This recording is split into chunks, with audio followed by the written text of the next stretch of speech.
Bouaké, 650 jeunes âgés de 16 à 35 ans viennent de franchir une étape décisive. Ce samedi 14 mars 2026, ces jeunes, dont 150 jeunes filles de la 6e cohorte du centre de service civique de Bouaké 1 et 500 jeunes garçons de la 4e cohorte du centre de service civique Thiofosier, ont célébré la fin de leur formation en resocialisation et professionnalisation dans divers métiers. D'abord, je voudrais réitérer l'engagement du chef de l'État et du gouvernement pour faire en sorte que nos jeunes en Côte d'Ivoire se voient inculquer des valeurs civiques et citoyennes. Vous savez, c'est un véritable défi. La plupart des jeunes qui sont dans ces centres de service civique étaient des jeunes qui étaient perdus pour la société. Et donc, ici, c'est une seconde vie.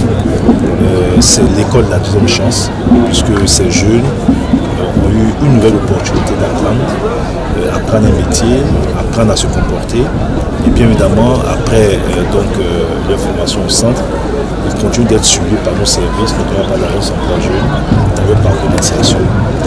La marraine des deux promotions, la ministre de la Cohésion nationale, de la solidarité et de la lutte contre la pauvreté, Miss Belmont Dogo, était également présente, entourée de nombreuses autorités administratives, militaires et coutumières.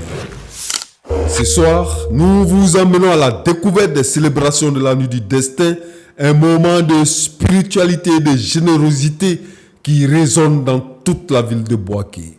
Notre équipe a suivi Touré Souleymane, le directeur général du guichet unique automobile, qui a fait preuve d'une grande générosité en cette occasion. En tant que fils de Bouaké, cadre de Bouaké, nous sillonnons toutes les grandes mosquées, tous les lieux où il y a la célébration de la Nuit du Destin.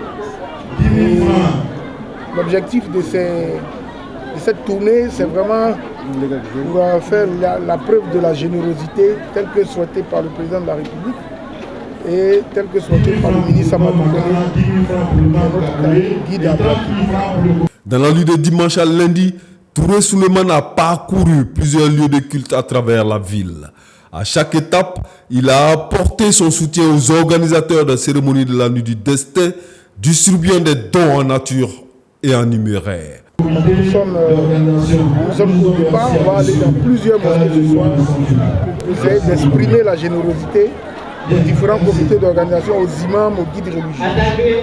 Et puis rappeler que c'est parce qu'il y a la paix qu'on arrive à faire ça. Donc il faut promouvoir la paix et la cohésion sociale à l'occasion de cette journée-là. Donc vraiment c'est un moment de joie et d'adoration. Nous demandons à Dieu de mettre sa main sur la Côte d'Ivoire et sur le président de la République. Que nous ayons la chance de continuer de vivre dans un pays de paix. Pour comprendre l'importance de cette nuit sacrée, nous avons rencontré l'un des imams conférenciers qui revient ici sur le sens profond de la Nuit du Destin. La Nuit du Destin que nous venons de célébrer est une nuit méritoire. Elle est méritoire car une seule adoration vaut plus que 1000, n'est-ce pas, 1000 actes posés à une seule fois, Inch'Allah. Elle est meilleure que 1000 nuits, Inch'Allah, Al-Fishar. Donc les actes sont doublés en mérite. Comme le dit le Coran, les anges descendent avec à leur tête Jibril alayhi salam. Alors, elle est paix. Cette nuit est paix jusqu'à l'aube, Inch'Allah. Ceux qui sont musulmans ou pas, et tous en bénéficient de cette paix-là, Inch'Allah. Car donne la paix à notre beau pays, Inch'Allah, et le monde entier. La Nuit du Destin est ainsi l'opportunité de se réunir, de prier et de partager.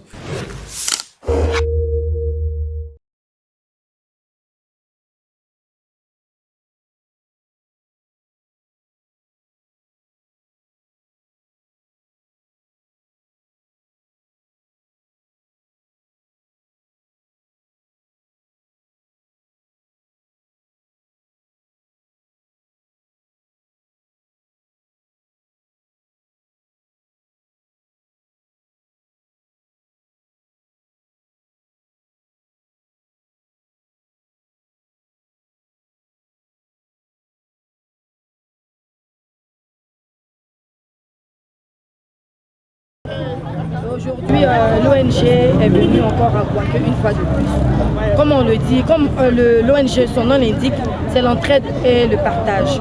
Nous sommes là aujourd'hui à Bouaké une énième fois pour soutenir, pour être dans la ferveur de Bouaké avec les populations de Bouaké. Parce que nous avons fait le lancement de cette ONG ici à Bouaké.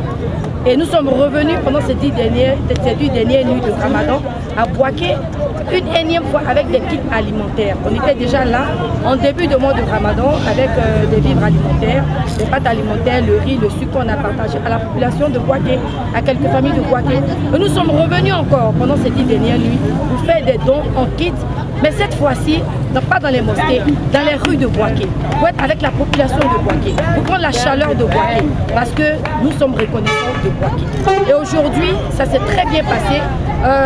Les populations de Bouaké sont contents parce que vous savez, pendant le mois de Ramadan, les automobilistes, les passants, d'autres font des courses, ils n'ont pas le temps de rentrer à la maison à temps pour rompre le jeûne. Donc nous avons fait de la nourriture, quelques 500 kits alimentaires pour partager dans les rues, aux automobilistes, un peu partout.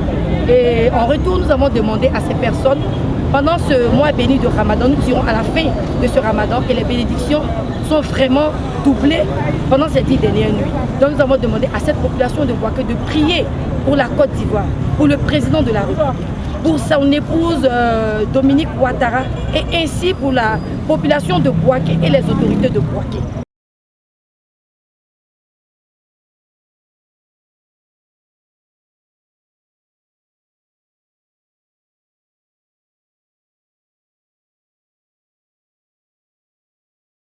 Je suis très ravi de ce geste magnifique qui vient se passer ce soir dans ce mois de Ramadan.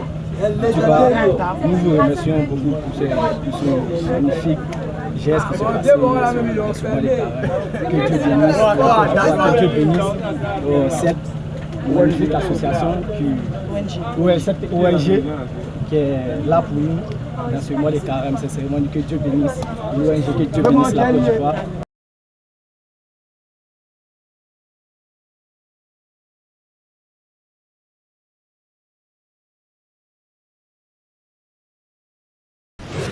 Les fidèles musulmans de Bouaké se sont réunis à la grande mosquée de Dougouba pour célébrer la nuit du destin dans la nuit du dimanche 15 au lundi 16 mars. Cette célébration spirituelle centrée sur le thème le rôle de la zakat dans la réduction de la pauvreté et le renforcement de la cohésion sociale a été marquée par des moments de prière, de partage et de dévouement. La cérémonie a enregistré la présence de Paul Dakio, premier adjoint au maire représentant le ministre Amadou Koné, accompagné de plusieurs conseillers municipaux, de responsables administratifs et de guides religieux. Cette présence souligne l'importance accordée à cette nuit sacrée par les autorités locales. Du ministre Amadou Koné, Paul Dakio a salué la pertinence du thème abordé en résonance avec la vision de développement et de cohésion prônée par l'autorité municipale. De son côté, l'imam Idriss Sidibé, secrétaire général du Kozim Beke, a exprimé la reconnaissance de la communauté musulmane aux autorités locales.